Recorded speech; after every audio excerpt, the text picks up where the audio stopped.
الحمدللہ رب العالمین والصلاة والسلام علی سید المرسلین اما بعد فاعوذ باللہ من الشیطان الرجیم بسم اللہ الرحمن الرحیم الصلاة والسلام علیک یا رسول اللہ وعلی آلک واصحابک یا حبیب اللہ الصلاة والسلام علیک یا نبی اللہ وعلی آلک واصحابک یا نور اللہ۔ فیضان قرآن کے سلسلے میں حاضر ہیں اور آج سورہ مومن کی آیت نمبر 41 سے قرآن پاک کا درس لیں گے۔ یہاں جو آیات چل رہی ہیں اس میں آل فرعون یعنی فرعون کی قوم کے ایک مسلمان کا اپنی قوم کو سمجھانا بیان ہو رہا ہے۔ اس نے اپنی قوم کو بہت سی باتیں بتائیں، بہت سی باتیں سمجھائیں، عقلی دلائل بھی دیے، آخرت سے بھی ڈرایا، دنیا کے عذاب سے بھی ڈرایا۔ اب اس کے ساتھ مزید کیا باتیں کی ان کا مزید بیان ہوتا ہے۔ ارشاد ہوتا ہے بسم اللہ الرحمن الرحیم وَيَا قَوْمِ مَا لِي أَدْعُوكُمْ إِلَى النَّجَاةِ وَتَدْعُونَنِي إِلَى النَّارِ تَدْعُونَنِي لِأَكْفُرَ بِاللَّهِ وَأُشْرِكَ بِهِ مَا لَيْسَ لِي بِهِ عِلْمٌ وَأَنَا أَدْعُوكُمْ إِلَى الْعَزِيزِ الْغَفَّارِ۔ اور اے میری قوم، مجھے کیا ہوا؟ میں تمہیں بلاتا ہوں نجات کی طرف اور تم مجھے بلاتے ہو دوزخ کی طرف۔ مجھے اس طرف بلاتے ہو کہ اللہ کا میں انکار کر دوں اور ایسے کو اللہ کا شریک کروں جو میرے علم میں نہیں، اور میں تمہیں اس عزت والے بہت بخشنے والے کی طرف بلاتا ہوں۔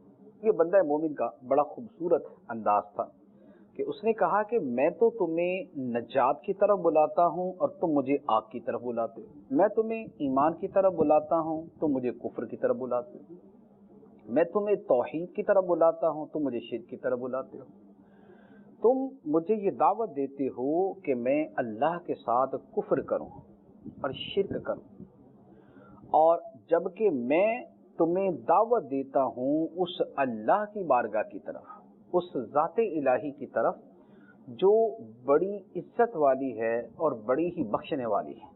اللہ تعالیٰ کی ذات بڑی عزت والی ہے، بڑی بخشنے والی ہے، تو میں تمہیں اس طرف بلاتا ہوں۔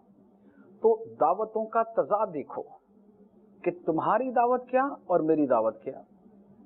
تم کس شے کی طرف بلا رہے ہو اور میں تمہیں کس شے کی طرف بلا رہا ہوں۔ پھر اس کے بعد مزید اس بندہ مومن نے بڑی خوبصورت بات ارشاد فرمائی۔ اس نے کہا لا جرم ان ما تدعوننی الیہ لیس له دعوة فی الدنیا ولا فی الآخرہ وان مردنا الی اللہ وان المسرفین هم اصحاب النار۔ یقیناً آپ ہی ثابت ہوا بلا شک و شبہ کہ جس چیز کی طرف تم مجھے بلاتے ہو اسے بلانا کوئی کام کا نہیں، نہ دنیا میں اور نہ آخرت میں۔ اور یہ بھی ثابت ہوا کہ ہمارا پھرنا یقیناً اللہ کی طرف ہے، اور یہ کہ حد سے گزرنے والے ہی دوزخی ہیں۔ پہلی بات یہ فرمائی کہ تم جس کی طرف مجھے بلاتے ہو یہ بلانا کوئی فائدے کا نہیں، بتوں کی طرف، کفر کی طرف، شرک کی طرف بلانا، یہ بلانا نہ دنیا میں فائدہ دینے والا ہے نہ آخرت میں فائدہ دینے والا ہے۔ ایک تو مطلب یہ۔ دوسرا مطلب یہ کہ تم مجھے جس شرک کی طرف بلاتے ہو تو ان خدا کے جھوٹے شریکوں کو بلانا، پکارنا نہ دنیا میں فائدہ دیتا ہے نہ آخرت میں فائدہ دے گا۔ دونوں مفہوم اس جملے کے ہو سکتے ہیں۔ اور پھر اس بندہ مومن نے کہا کہ یہ بات بھی یقینی ہے کہ ہمارا پھرنا، لوٹنا اللہ ہی کی طرف ہے، اور جو حد سے بڑھنے والے ہیں وہی دوزخی ہیں۔ اب اس کے بعد بندہ مومن نے ایک مزید ارشاد فرمایا۔ قوم نے جب یہ باتیں سنی تو انہوں نے آگے سے دھمکی دی کہ تم بعد نہ آئے تو تمہیں جان سے مار دیں گے۔ تم موسیٰ علیہ السلام کی فیور کرتے ہو، ان کی حمایت کرتے ہو، اور فرعون کو چھوڑتے ہو، قوم کے برخلاف چلتے ہو۔ جو قوم کی جمہوریت اور اکثریت ہے تم اس کے خلاف چلتے ہو۔ تو اس کے اوپر اس بندہ مومن نے بڑی پیاری بات ارشاد فرمائی اور اپنا اللہ پر توکل اور اللہ کے فیصلے پر رضا، جسے رضا بالقضاء کہتے ہیں، وہ ظاہر کیا. اس نے کہا فَسَتَذْكُرُونَ مَا أَقُولُ لَكُمْ وَأُفَوِّضُ أَمْرِي إِلَى اللَّهِ إِنَّ اللَّهَ بَصِيرٌ بِالْعِبَادِ. تو جلد وہ وقت آتا ہے کہ جو میں تم سے کہہ رہا ہوں تم اسے یاد کرو گے. جو میں تم سے باتیں کہہ رہا ہوں نا، خدا کی طرف آنے کی، جہنم سے ڈرا رہا ہوں، آخرت کے عذاب سے ڈرا رہا ہوں، دنیا کے عذاب سے ڈرا رہا ہوں، تو جلد وقت آنے والا ہے کہ تم مجھے یاد کرو گے، میری باتوں کو یاد کرو گے کہ میں تم سے کیا کہتا تھا. اور جہاں تک وہ جو دھمکی تھی کہ ان لوگوں نے، فرعونیوں نے اسے دھمکی دی کہ تجھے جان سے مار دیں گے، تو اس نے کہا کہ میں اپنا کام اللہ کے سپرد کرتا ہوں. بے شک اللہ بندوں کو دیکھتا ہے، لہذا مجھے دھمکیاں دینے کی کوئی ضرورت نہیں ہے. میں نے تو اپنا معاملہ اللہ کے حوالے کر دی، خدا کے سپرد کر دی. میں تو سونپ چکا اپنے آپ کو خدا کی بارگاہ میں، خدا کے حضور. لہذا اگر قتل بھی کر دو گے تو میں تو جان بیچ کے بیٹھا ہوا ہوں خدا کو، اور ورنہ اللہ تعالیٰ جو چاہے گا معاملہ فرمائے گا. سبحان اللہ. اس بندہ مومن کی دونوں باتیں ہی بڑی خوبصورت. پہلی بات جو اس نے یہ کہی کہ میری باتوں کو تم یاد کرو گے، تو اللہ تعالیٰ کی طرف سے جو نصیحت کرنے والے لوگ ہوتے ہیں وہ ہمیشہ اسی طرح کی باتیں کرتے ہیں کہ تم میری باتوں کو یاد کرو گے جو میں تمہیں سمجھا رہا ہوں. اور ہمیشہ اچھی بات، نصیحت کی بات کا نتیجہ یہی ہوتا ہے کہ ایک وقت آتا ہے کہ جن کو نصیحت کی جاتی ہے پھر وہ یاد کرتے ہیں کہ یار کاش کہ ہم نے اس وقت بات مان لی ہوتی. ماں باپ اپنی اولاد کو سمجھاتے ہیں، بچے اسکول سے بھاگتے ہیں، مدرسے سے بھاگتے ہیں، پڑھائی سے بھاگتے ہیں، محنت سے جی چراتے ہیں، ماں باپ ان کو سمجھاتے ہیں لیکن بچے نہیں سمجھتے. پھر ایک وقت آتا ہے کہ بچے یاد کرتے ہیں کہ ہاں ہمارا باپ ہمیں یہ کہا کرتا تھا، ہماری ماں ہمیں یہ سمجھاتی تھی، ہم آپس میں نہ لڑیں، ہم محنت کریں، ہم جو ہے وہ آپس کے اندر فساد نہ برپا کریں، ہم اچھے اخلاق اپنائیں، برے اخلاق سے بچیں، بری صحبت سے بچیں. لیکن پھر عام طور پہ لوگوں کو سمجھ تب آتی ہے جب وقت گزر چکا ہوتا ہے اور پھر یاد ہی رہ جاتی ہے. پھر یاد ہی کرتے ہیں کہ ہاں ہمیں کسی نے سمجھایا تھا. یہی معاملہ دیگر چیزوں کے اعتبار سے بھی ہے کہ دنیا کے اندر جو نیکی کی دعوت دینے والے ہیں وہ سمجھاتے ہیں کہ بھائی ابھی تو جوان ہو، جوانی کی مستی میں مست ہو، لیکن بڑھاپا آئے گا تو یہ سارے یہ قوتیں کمزور پڑ جائیں گی. پھر عبادت کرنے لگو گے تو بدن ساتھ نہیں دے گا. ابھی موقع ہے، ابھی عبادت کرو.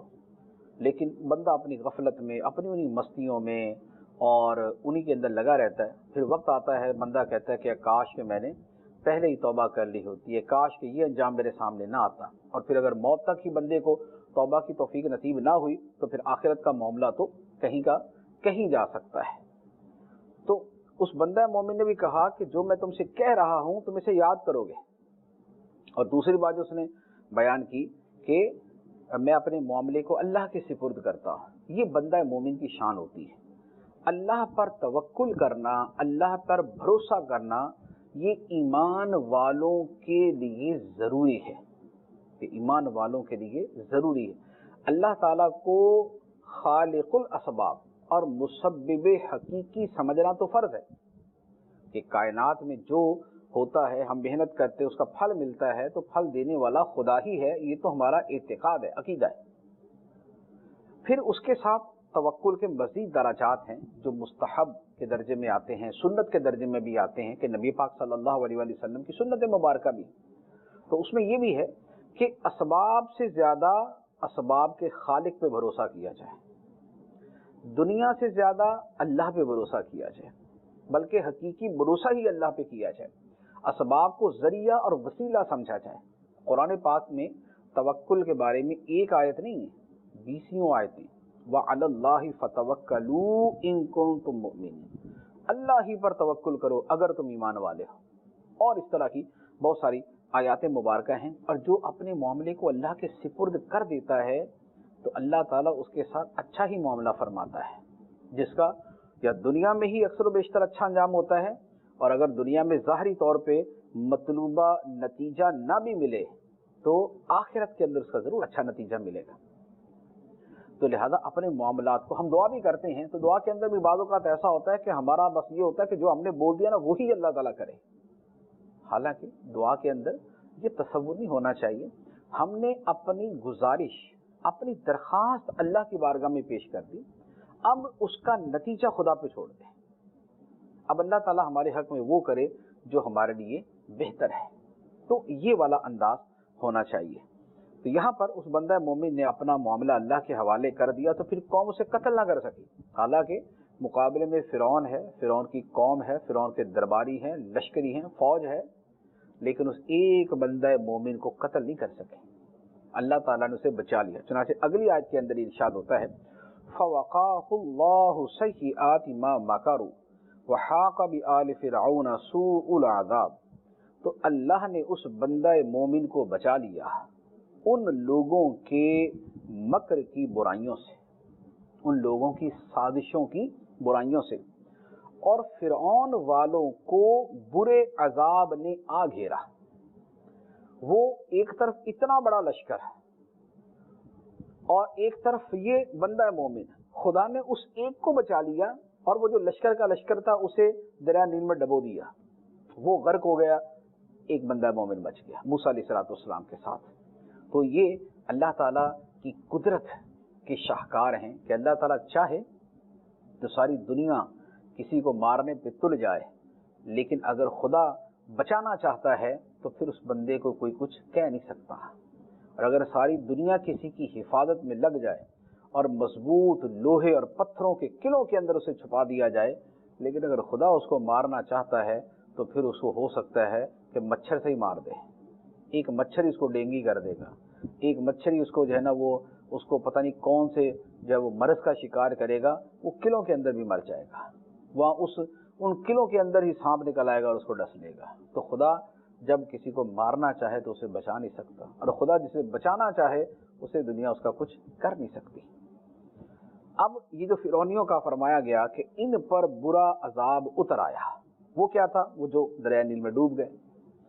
اب دریائے نیل میں ڈوبے تو یہ تو پانی کا عذاب ہوا نا کہ پانی میں ڈوبے، لیکن ادھر ڈوبے تو دنیا کا عذاب، اور وہ جو آخرت میں نکلے تو قبر کا عذاب شروع۔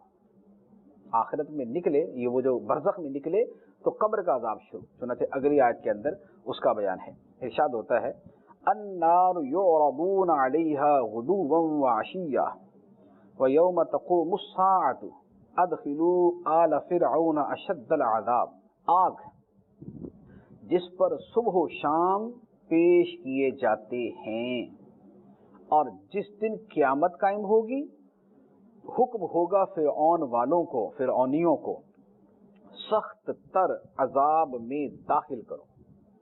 فرعونیوں کو حکم ہوگا کہ انہیں سخت تر عذاب میں داخل کرو، حکم ہوگا فرعونیوں کو سخت تر عذاب میں داخل کرو۔ اب یہاں پر جو آیت مبارکہ ہے یہ عذاب قبر کو ثابت کرتی ہے۔ ہمارا ایمان ہے، مسلمانوں کا ایمان ہے کہ قبر میں یا بندے کو نعمتیں ملتی ہیں یا اسے سزا ملتی ہے۔ انعام ملنے کو کہتے ہیں نعیم قبر، اور سزا ملنے کو کہتے ہیں عذاب قبر۔ تو یہ جو عذاب قبر کا اور نعیم قبر کا عقیدہ ہے یہ ہم مسلمانوں کا ہے۔ جو اس کا انکار کرے وہ گمراہ ہے، جو عذاب قبر کا انکار کرے وہ گمراہ ہے، اور علماء نے اپنی کتابوں میں اس کے انکار کو کفر بھی لکھا ہے۔ تو یہ بڑا ہی اہم عقیدہ ہے۔ تو وہ یہ ہے کہ جب نیک بندہ قبر میں اترتا ہے تو پہلے تو فرشتے منکر نکیر اس کے پاس آتے ہیں، اس کا حساب لیتے ہیں، 3 سوال کرتے ہیں، اگر وہ اس میں کامیاب ہو جائے تو پھر اس کے لیے جنت کی نعمتیں شروع ہو جاتی ہیں، اور اگر وہ ناکام ہو جائے تو پھر اس کے لیے عذاب قبر ہے، پھر قبر کا عذاب ہے۔ اور قبر کا عذاب جو ہے وہ کفر کی وجہ سے بھی ہے اور گناہوں کی وجہ سے بھی، دونوں وجہ سے۔ جو روایات ہیں اس بارے میں، احادیث ہیں اس بارے میں، اس میں دونوں ہی کا تذکرہ ہے۔ شرح الصدور اس حوالے سے بڑی ایک جامع کتاب ہے علامہ سیوطی رحمۃ اللہ علیہ کی، جس میں عذاب قبر کے بارے میں اور نعیم قبر کے بارے میں بڑی کثرت کے ساتھ روایتیں موجود ہیں۔ اور یہاں پر جو بیان ہے وہ عذاب قبر کا بھی ہے، عذاب قیامت کا بھی ہے، کیونکہ یہاں پر 3 باتیں ہوئیں۔ پہلی بات فرمائی وَحَاقَ بِآلِ فِرْعَوْنَ سُوءُ الْعَذَابِ، فرعونیوں کو برے عذاب نے آ گھیرا۔ تو یہ کون سا تھا؟ وہ جو دریا میں ڈوبے، یہ دنیا کا عذاب تھا۔ تیسرا عذاب ہے وَيَوْمَ تَقُومُ السَّاعَةُ،